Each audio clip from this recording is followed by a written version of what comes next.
চলুন না, যদি মন খারাপ হয় একটু বেরিয়ে আসি। আমাদের কাছে এত সুন্দর একটি মন্দির আছে, যেটা দীঘায় দিদির তৈরি জগন্নাথ ধাম।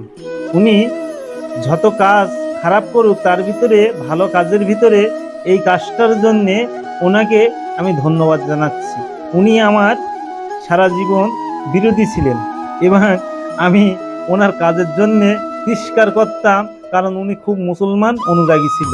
কিন্তু এই কাজটা দেখার পরে আমারও মনে একটু ওনার জন্যে সহানুভূতি জানাচ্ছি, যে উনি কিছু না করলেও লাস্টে যাবার আগে একটি ভালো কাজ করে গিয়েছে।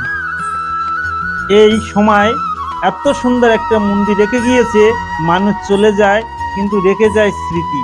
সেই স্মৃতি হিসেবে হয়তো উনি হাজার হলেও পুরীর রাগ বশত এই মন্দিরটা তৈরি করে, কিন্তু রাগ করেও উনি একটি সুন্দর ভালো কাজ করেছে। মন কাড়ার মতন মন্দির।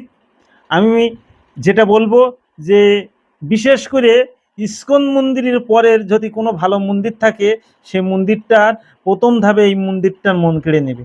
এত সুন্দর নিদর্শন মন্দির এবং এত সুন্দর ধাম দর্শন প্রতিটা মানুষের মন কেড়ে নেবে। একবার আপনারাও দেখুন, আপনারাও আমার মতন কথায় একমত হতেও পারেন।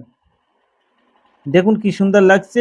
আমি আপনাদের ঘুরিয়ে ঘুরিয়ে দেখাচ্ছি, এই মন্দিরটি দর্শন করুন। আর এটি যেতে হলে আপনারা দীঘাতে যেতে হবে দেখতে। দীঘায় যাওয়ার জন্য বিভিন্ন বাস ট্রেন আছে, ওখানে থাকারও সুব্যবস্থা আছে। বিভিন্ন হোটেল 1000 টাকা থেকে 800 টাকা 900 টাকা রুম ভাড়া করে পাওয়া যায়, এবং সেই সাথে উপভোগ করতে পারবেন দীঘার সমুদ্র সৈকত।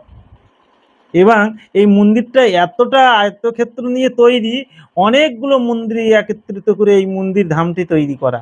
এর চারিপাশে এত সুন্দর কারুকার্য করা, এবং সুন্দর আছে পদ্মপুকুর, এবং এর ভিতরে সুন্দর মন কাড়া বিগ্রহ রাধে রাধে।